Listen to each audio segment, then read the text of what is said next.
نبی کریم صلی اللہ علیہ وسلم کی بارگاہ میں حضرت عائشہ صدیقہ عفیفہ نے عرض کیا، یا رسول اللہ،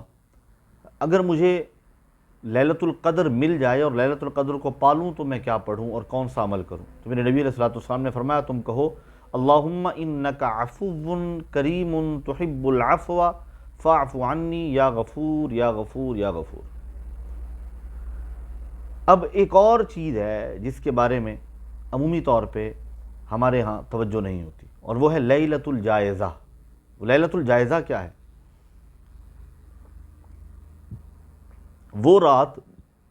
جس رات میں اللہ تبارک و تعالیٰ پورے مہینے میں، رمضان کے پورے مہینے میں جتنے لوگوں کی اللہ تعالیٰ بخشش فرماتا ہے، مغفرت فرماتا ہے، اور جتنے لوگوں کو جہنم سے آزاد فرماتا ہے، اس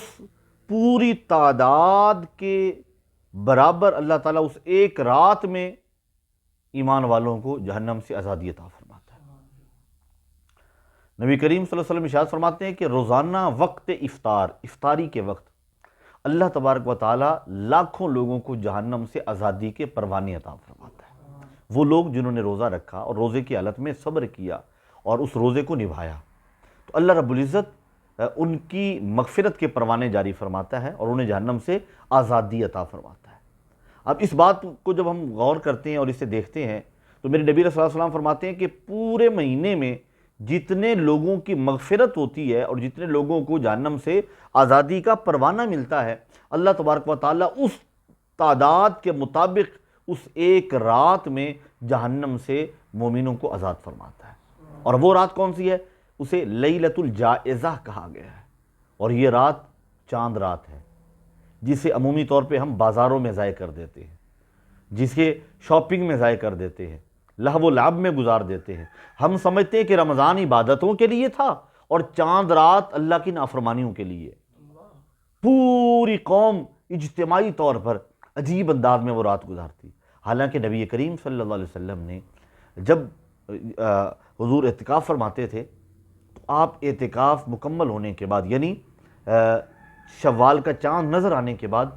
وہ رات بھی مسجد میں گزارتے تھے، چاند رات جسے ہم کہتے ہیں، اور نماز فجر ادا فرما کر حضور وہیں سے عیدگاہ کی طرف تشریف لے جاتے تھے۔ اس وجہ سے بعض مالکیوں نے، فرقہ مالکی کے جو ہے نا فالوورز نے یہ کہا ہے کہ اعتکاف ختم ہی صبح نماز عید کے وقت ہوگا، یعنی شام کو چاند نظر آنے کے بعد اعتکاف ختم نہیں ہوتا ان کے نزدیک۔ وہ کہتے ہیں چونکہ نبی کریم صلی اللہ علیہ وسلم رات گزارتے تھے، فجر ادا فرماتے تھے، اس کے بعد عیدگاہ وہیں سے جاتے تھے، مسجد سے گھر تشریف نہیں لے جاتے تھے، لہذا اعتکاف تبھی تک ہوگا۔ لیکن احناف کہتے ہیں اگر کوئی شخص رات گزار لے معتکف تو مستحب ہے اس کے لیے، اگر نہ بھی گزارے تو اس کا اعتکاف سورج غروب ہونے کے بعد اور شوال کا چاند نظر آنے کے بعد مکمل ہو جائے گا۔ تو یہ جو رات ہے جسے میرے نبی علیہ الصلوۃ والسلام گزارتے تھے مسجد میں اور عبادت کرتے تھے اور دعائیں فرماتے تھے، وہ لیلۃ الجائزہ ہے اور وہ چاند رات ہے۔ اور میرے کریم آقا نے جب اس کی فضیلت بیان فرمائی تو صحابہ کرام نے عرض کی، یا رسول اللہ اہی لیلۃ القدر، کیا یہ لیلۃ القدر ہے جس کی آپ فضیلت بیان کر رہے ہیں، یعنی چاند رات؟ حضور نے فرمایا نہیں، وہ الگ ہے، لیکن یہ وہ رات ہے کہ جیسے کوئی مزدور مزدوری کر لے تو اس کا مالک اسے مزدوری عطا کرتا ہے، اجرت دیتا ہے، اسی طرح یہ رات اللہ کی بارگاہ سے اجرت لینے کی رات ہے، اور اللہ تعالیٰ اس مہینے، پورے مہینے میں جو عبادتیں کی ہیں اس کا اجر عطا فرماتا ہے، انعام فرماتا ہے، قبولیت، دعاؤں کی قبولیت کی یہ رات ہے جسے ہم